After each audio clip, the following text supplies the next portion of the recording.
खुद को संवारते प्रकृति पे हैं सब वारते, खुद को संवारते प्रकृति पे हैं सब वारते। शिखर पे हम चले गए, शिखर कहाँ चले गए, शिखर पे हम चले गए, शिखर कहाँ चले गए। हेलो नमस्कार, मैं सौरभ कुमार आप सभी का एक बार फिर से लॉ पॉइंट चैनल पर स्वागत करता हूं। आप सभी खुश होंगे, अच्छे होंगे और स्वस्थ साथ साथ मस्त भी होंगे। लेकिन मुझे पता है आपको थोड़ी सी चिंता है, या आप कह लें भाई सर थोड़ी सी नहीं, आप थोड़ा बड़ा कहें, है ना, बड़ी सी चिंता है कि सर अभी जो चल रहा है जैसे CUET का भी एग्ज़ाम बार बार कैंसिल हो रहा है, तो क्या उसकी आशा करें हम लोग, रिज़ल्ट कब तक आएगा और काउंसलिंग कब होगी। और साथ ही साथ काउंसलिंग में एक सवाल और है कि काउंसलिंग में क्या सर देरी नहीं होगी, काउंसलिंग का क्या प्रोसेस होगा। अगर सर काउंसलिंग भी करा लेंगे, रिज़ल्ट भी अगर मान लीजिए जल्दी आ जाए, तो कब आएगा रिज़ल्ट और कब काउंसलिंग होगी, और काउंसलिंग के प्रोसेस में क्या देरी नहीं होगी, क्या काउंसलिंग के प्रोसेस में इस तरह की कोई दिक्कत नहीं आएगी। वो सब जो आपकी चिंताएं हैं मैं इस वीडियो में उसको बहुत ही अच्छे से डील करूँगा और आपको पूरी तरीके से बताने की कोशिश करूँगा कि भाई कैसे काउंसलिंग होगी, रिज़ल्ट कब तक आएंगे और उस बीच आपको क्या करना है। आपके पास एक बहुत बेहतरीन मौका है जो CUET UG खासकर जो BA LLB के लिए प्रिपेयर कर रहे हैं उनके लिए एक बहुत ही बड़ा अच्छा मौका है, और स्टूडेंट के लिए है, लेकिन सबसे पहले मौका किसके पास है, BA LLB के स्टूडेंट के पास है। ठीक, तो अभी हम लोग डिस्कस कर ले रहे हैं कि रिज़ल्ट कब तक आएगा। पहला सवाल आपका यही था कि सर रिज़ल्ट कब तक आएगा। ठीक, CUET PG का रिज़ल्ट कब तक आएगा। उसमें से आप लोगों को, कई लोगों का सवाल हो सकता है कि सर क्या आंसर की नहीं आएगी, क्योंकि आंसर की भी आती है। तो देखो इतना लेट हुआ है, मुझे ऐसा लग रहा है कि आंसर की नहीं आएगी। अगर आंसर की आएगी भी तो जैसे ही एग्ज़ाम ख़त्म होंगे तुरंत आंसर की आएगी। फेज़ 1 के, फेज़ 2 के, फेज़ 3 के, फेज़ 4 के आंसर की तुरंत आने लगेंगे। वैसे जहाँ तक आशा है कि पूरा रिज़ल्ट आए, डायरेक्ट रिज़ल्ट आपका है। तो ये रिज़ल्ट कब तक आने की संभावना है, जैसे कि अभी बच्चों सबको पता है कि 30 अगस्त तक सबके पेपर चलेंगे। अभी कुछ पेपर फिर भी टल गए, जैसे कि कल वाला पेपर टला, तो उस केस में होगा क्या कि अभी हो सकता है वो 1 तारीख तक, 2 तारीख तक पेपर चला जाए, है ना, फेज वाला। तो मान लो कि आपका जो रिज़ल्ट आने वाला है 15 सितंबर को। ठीक, अगर हम लोग एग्जैक्ट कैलकुलेशन कर रहे हैं, एग्जैक्ट कैलकुलेशन, इससे से पहले तो आने की कोई संभावना ही नहीं है। ये 15 तारीख को आपका रिज़ल्ट बिल्कुल पब्लिश कर दिया जाएगा, 15 तक। ठीक, 15 तक आपका रिज़ल्ट आ जाएगा। आपको 15 तक वेट करना है। देखो वेट नहीं करना, अभी मैं बता रहा हूँ आपको 15 तक करना क्या है। ठीक, जिन बच्चों ने पेपर दे दिया है, जो पेपर देंगे वो तो अपना प्रिपेयर कर रहे हैं। जिन्होंने दे दिया वो क्या करेंगे, उनके विषय में मैं अभी बात करूँगा बाद में। तो 15 सितंबर तक बच्चा आपका आ रहा है, रिज़ल्ट आ रहा है। 15 सितंबर के बाद जैसे रिज़ल्ट आएगा वैसे लगभग आप मान कर जो 20 सितंबर से काउंसलिंग की कुछ प्रोसेस आपके सामने आएंगी। काउंसलिंग कैसे होगा, अब बड़ा सवाल यही है कि काउंसलिंग कैसे करेंगे। हर यूनिवर्सिटी अपना अपना काउंसलिंग करवाएगी या ऐसा कोई कंबाइंड तरीका होगा जिससे सारी यूनिवर्सिटी को ये मैसेज दिया जा सके कि इतने इतने बच्चे आ सकते हैं।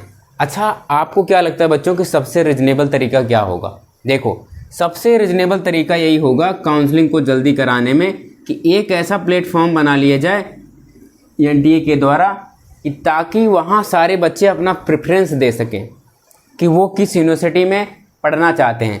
जैसे कि एक NTA ऐसा वेबसाइट बना ले भाई जिस पे फॉर्म फिलअप करवाए कि कौन लोग कहाँ पढ़ना चाहते हैं। जैसे कि BHU, हम लोग एग्जाम्पल से समझते हैं, BHU, DU या फिर AU, है ना। तो मान लो एक बच्चे से पूछा गया, रवि नाम का बच्चा है, रवि से पूछा गया प्रेफरेंस क्या होगी, उसने कहा 1, 2, 3। फिर श्याम नाम के बच्चे से पूछा गया तुम क्या चाहते हो, तो उसने बताया कि मैं सबसे पहले DU चाहता हूँ, तो 1, उसके बाद BHU 2, उसके बाद AU 3।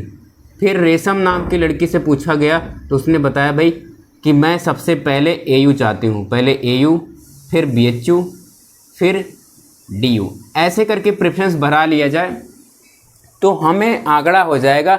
मान लो हमने ऐसे करवाया, हमें पता चला कि BHU के लिए पूरे 10,000 बच्चों ने अप्लाई किया कि वो BHU को पहला प्रेफरेंस देना चाहते हैं। फिर 20,000 बच्चों ने रिप्लाई किया कि वो डीओ को प्रेफरेंस देना चाहते हैं। फिर मान लो 5,000 बच्चों ने रिप्लाई किया कि मैं तीसरा देना चाहता हूँ, या फिर ऐसे ही ऐसे पहले पे भी होंगे, है ना, अब ऐसे प्रेफरेंस होंगे। तो अब क्या है कि 10,000 बच्चों का पहले काउंसलिंग लेटर जारी कर दिया जाए कि वो लोग आएँ, अपना काउंसलिंग कराएं। और ये जल्दी तभी होगा जब ऑनलाइन काउंसलिंग हो, ऑनलाइन काउंसलिंग हो, सुबह काउंसलिंग हो, शाम को पेमेंट हो जाए। ठीक, तो जितने सीटें लॉक होंगी उससे फिर से आवेदन, उसके बाद और बच्चों को मौका दिया जाएगा। ठीक, इसमें भी काउंसलिंग की देखो, काउंसलिंग की ऐसे बनती, counselling first day, counselling second day, counselling third day, fourth day, 5, 6, 7 से 7 दिन तक लगभग मैक्सिमम बनेंगे, इससे ज़्यादा नहीं बनेंगे। ठीक है, जब इससे पहले होता था 3 काउंसलिंग होती थी, तीसरे दिन काउंसलिंग बाद सीटें फुल हो जाती थी, कभी एडमिशन हुआ ही नहीं तीसरे के बाद। ठीक, लेकिन अभी CUET है तो इसमें प्रेफरेंस होगा, प्रेफरेंस के नाते बच्चों में थोड़ा बहुत इधर उधर होगा, तो इस वजह से लगभग 7 दिन की काउंसलिंग। अगली बार तो बच्चा कोविड की वजह से 9 दिन की काउंसलिंग चली, मतलब 9 लिस्टें बनी। इससे पहले कभी नहीं हुआ कि 9 लिस्टें BHU में बनी हों। 9 लिस्ट बनी क्योंकि कोविड था, तो बच्चों ने इधर उधर अपने पास से एडमिशन लेने का प्लान बनाया, या फिर जो भी रहा हो। ठीक, तो ये बात सभी को समझ में आ रही। तो ये एक बेस्ट तरीका है और ऐसे ही NTA को करना चाहिए। अगर उसने NTA ने अगर इस चीज़ को यूनिवर्सिटी के हाथ में दे दिया, तब फिर डेटें क्लैश कर जाएंगी, फिर दिक्कत होगी। जैसे कि BHU ने आज अपना निकाला और उसी दिन DO ने भी निकाल दिया। अब एक ही बच्चा DO और BHU कैसे जा सकता है? एक दिन का गैप तो करें। अब जा तो बिल्कुल नहीं सकता। अगर यूनिवर्सिटी ऑफलाइन काउंसलिंग कराएंगी तब तो फिर दिक्कत हो गई, क्योंकि एक बच्चा वो BHU जाए, फिर दिल्ली जाए, फिर इलाहाबाद आए, ऐसा कभी हो नहीं सकता। तो ऑनलाइन होगा तभी ये चीज़ें हो पाएंगी, और मुझे उम्मीद है कि ऑनलाइन ही करेंगे। उनको भी पता है भाई बच्चे, एक ही बच्चा कहाँ कहाँ भागेगा।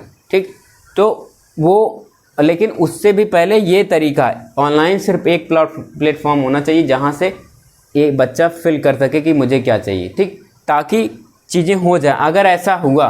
अगर ऐसा हुआ तो आप मान के चलिए आपके एडमिशन लास्ट 30 सितंबर तक हो जाएंगे। ठीक है, अगर ऐसा हुआ तो अगर यूनिवर्सिटी अलग अलग ली तो ये 15 अक्टूबर भी जा सकता है। ठीक है, तो एडमिशन का प्रोसेस जो है ये 15 अक्टूबर तक खींचेगा। अगर अलग अलग यूनिवर्सिटी ने लिया तो ये मान के चलो मैक्सिमम जो आपके एडमिशन होने हैं वो 15 अक्टूबर तक हो जाएंगे। कहीं भी आपको कहीं ना कहीं यूनिवर्सिटी मिल जाएगी, या आपको ये भी पता हो जाएगा कि हमको कोई यूनिवर्सिटी नहीं मिलने वाली है। ठीक, क्लियर है सभी को? तो 15 आपका लास्ट होगा, इससे देर कभी नहीं होगी। कुछ भी कोई प्रोसेस अपनाएं, चाहे जैसे अपनाएं, तो 15 अक्टूबर आपका लास्ट होगा। क्लियर? अब जो बच्चे अभी सोच रहे हैं कि सर मेरे नंबर कम हैं, मैं क्या करूं, तो मैंने आपके लिए एक वीडियो बनाई है कि भाई अगर आपको लग रहा है कि मुझे CUET फिर से देना, उस पर एक वीडियो है कि क्या करना है, कैसे एडमिशन कहाँ लेना है, एडमिशन लेने के लिए आपको क्या क्या देखना चाहिए, उस पर एक वीडियो बनी है। उसको प्लेलिस्ट में जाकर देखो, अच्छे से समझो उसको। फिर मैंने दूसरा भी बताया कि प्राइवेट यूनिवर्सिटी में क्यों पढ़े, क्यों ना पढ़े। ठीक, अभी मैं मौके की क्या बात कर रहा था, जो हमने BA LLB के मौके की बात की। ठीक है, हमने जो BA LLB के बच्चों के मौके की बात की है, वो मौका है भाई आपके लिए क्लैट का, क्लैट 2023 का। ये बहुत ही बेस्ट मौका है भाई। ये कहें कि ऐसी अपॉर्चुनिटी आपके पास है जो दिसंबर में इस बार पेपर करवा रही। सबसे बड़ी बात भाई, दिसंबर में पेपर होगा और तुरंत रिजल्ट आएंगे, फिर जनवरी में ही आपके एडमिशन्स हो जाएंगे, और 15 जनवरी से लगभग सेमेस्टर चलने भी लगेंगे। ये क्लैट का। लेकिन क्लैट में एक बात दिक्कत ये आती है, जो बच्चे कमज़ोर है ना, जो मतलब जो फाइनेंशियल रूप से कमज़ोर हैं, क्योंकि यहाँ की फ़ीसें जो हैं लगभग 1 लाख रुपए होती है ना पर ईयर की, तो थोड़ा सा दिक्कत होता है। लेकिन यहाँ भी बेस्ट कॉलेज मिलेंगे, मतलब बेस्ट आपको नेशनल लॉ यूनिवर्सिटीज़ मिलेंगी, है ना। तो आपके लिए मौका है। ठीक है, हालांकि आप प्रयास कर लें। जिन बच्चों के पास लग रहा है कि फाइनेंशियल दिक्कत है, फिर भी वो प्रयास कर सकते हैं ना, अच्छे से प्रिपेयर कर लें, क्या दिक्कत है।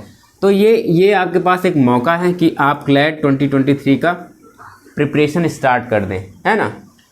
अगर आप चाहते हैं कि मैं क्लैट की प्रिपरेशन कराऊं, तो इसके लिए आपको क्या करना पड़ेगा, इस चैनल पे 5K सब्सक्राइबर करने पड़ेंगे, तब जाके इस चैनल पे मैं क्लैट 2023 के लिए फ्री कोर्सेस आपको उपलब्ध कराए जाएंगे, और वो फ्री कोर्सेस आपको एकदम जेन्युइनली पढ़ाए जाएंगे। वो मेरे द्वारा ही सब कुछ कंडक्ट कराया जाएगा।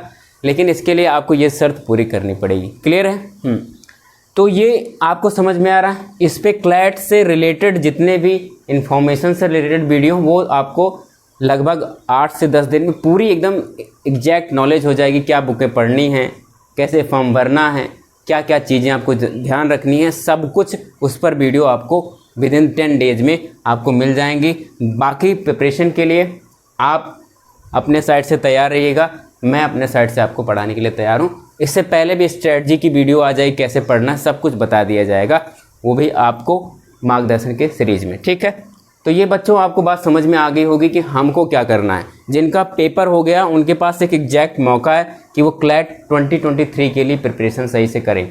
ठीक है, आप इसको छोड़े नहीं, क्योंकि आपका एडमिशन यहाँ तक होता रहेगा, फिर आपके मन में दुविधाएं रहेंगी। अच्छा, एक बात और है, क्लैट की प्रिपरेशन के दौरान आप कहीं ना कहीं अगर आपने कहीं का फॉर्म भर रखा है, जैसे मैंने आपको स्टेट यूनिवर्सिटी बताई थी, जो गवर्नमेंट की स्टेट यूनिवर्सिटी होती है, प्राइवेट यूनिवर्सिटी के विषय में बताया, और बाकी सेंट्रल यूनिवर्सिटी के विषय में आप जानते ही हैं।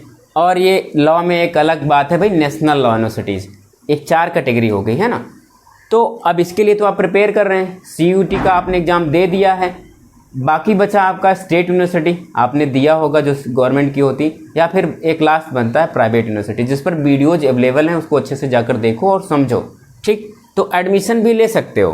ठीक, क्योंकि एडमिशन फ़ीस जो सरकारी गवर्नमेंट कॉलेजेस होते हैं वहाँ पे अगर एडमिशन लेना चाहते हो तो एडमिशन ले सकते हो। अगर जो बच्चे चाहते हैं भाई नहीं हम 2023 का क्लैट फोड़ेंगे ही, तो फिर वो आप फोड़ भी सकते हैं। ठीक, फिलहाल जो भी हो आप अच्छे से, बहुत अच्छे से सोचो समझो, घर वालों से सलाह लो, जो भी आपके सीनियर्स हैं, जो भी लोग आपसे अच्छे से कनेक्टेड हैं उनसे सलाह लो।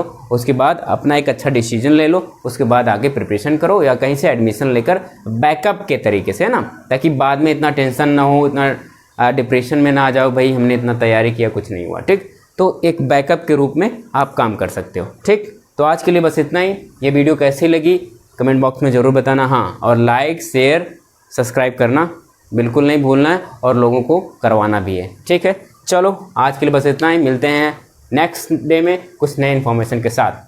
Thank you.